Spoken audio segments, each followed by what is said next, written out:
కోవూరు మండలం పెద్దపడుగుపాడులోని విన్నకోటవారి వీధి సెంటర్లో శాసనసభ్యురాలు వేమిరెడ్డి ప్రశాంతిరెడ్డి ఆదేశాల మేరకు అమరావతిని ఆంధ్రప్రదేశ్ రాజధానిగా చట్టసభల్లో బిల్లు ఆమోదించిన సందర్భంగా హర్షం వ్యక్తం చేస్తూ కూటమి నాయకులు ఘనంగా వేడుకలు నిర్వహించారు. అమరావతిని మన రాజధానిగా ఎంపిక చేసినందుకు ప్రధానమంత్రి నరేంద్ర మోడీ, ముఖ్యమంత్రి నారా చంద్రబాబు నాయుడు, ఉప ముఖ్యమంత్రి పవన్ కళ్యాణ్ మరియు మంత్రి లోకేష్లకు ఈ సందర్భంగా ప్రత్యేక కృతజ్ఞతలు తెలియజేస్తూ దీపాలు వెలిగించి సంఘీభావం ప్రకటించారు. ఈ కార్యక్రమంలో తెలుగుదేశం పార్టీ నాయకులు విన్నకోట రాఖీ, షేక్ ఫిరోజ్, షేక్ షఫీ, నారాయణరెడ్డి, పాసం గోపి, ఆర్ శంకర్, కోడి వేణుగోపాల్, గడ్డం రాధయ్య, జడ్డు హర్ష, తిరుమలేష్, ఎల్లు రమణయ్య, ఉప్పు కృష్ణయ్య, రవి తదితరులు పాల్గొని తమ మద్దతును చాటారు. అందరికీ నమస్కారం.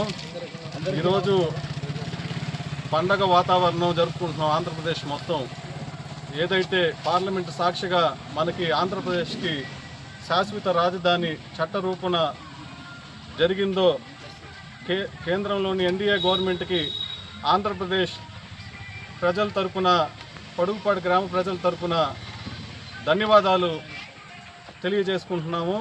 ఏదైతే గత గవర్నమెంట్లో ఆంధ్రప్రదేశ్ రాష్ట్రానికి రాజధాని లేకుండా మూడు ముక్కలాట చేసి రాష్ట్రాన్ని దగాపాలు చేసిందో, రాష్ట్రాన్ని ఏ విధంగా అయితే అన్యాయం చేసిందో మనందరం చూసాం. అదేవిధంగా రాష్ట్రంలోని అమరావతి రాజధానిగా మనం ప్రకటించుకుంటే 2014లో దానికి గత ప్రభుత్వంలో జగన్మోహన్ రెడ్డి తొంగలో దొక్కి మూడు రాజధానులు అని చెప్పి మూడు ముక్కలాట చేసి రాష్ట్రాన్ని అధోగతి పాలు చేశారు.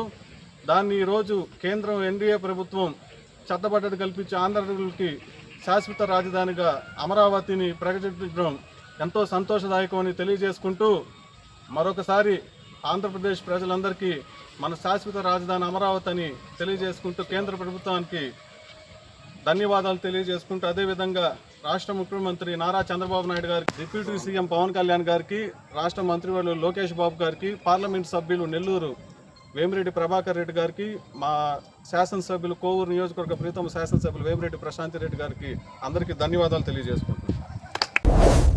Please subscribe SS News AP.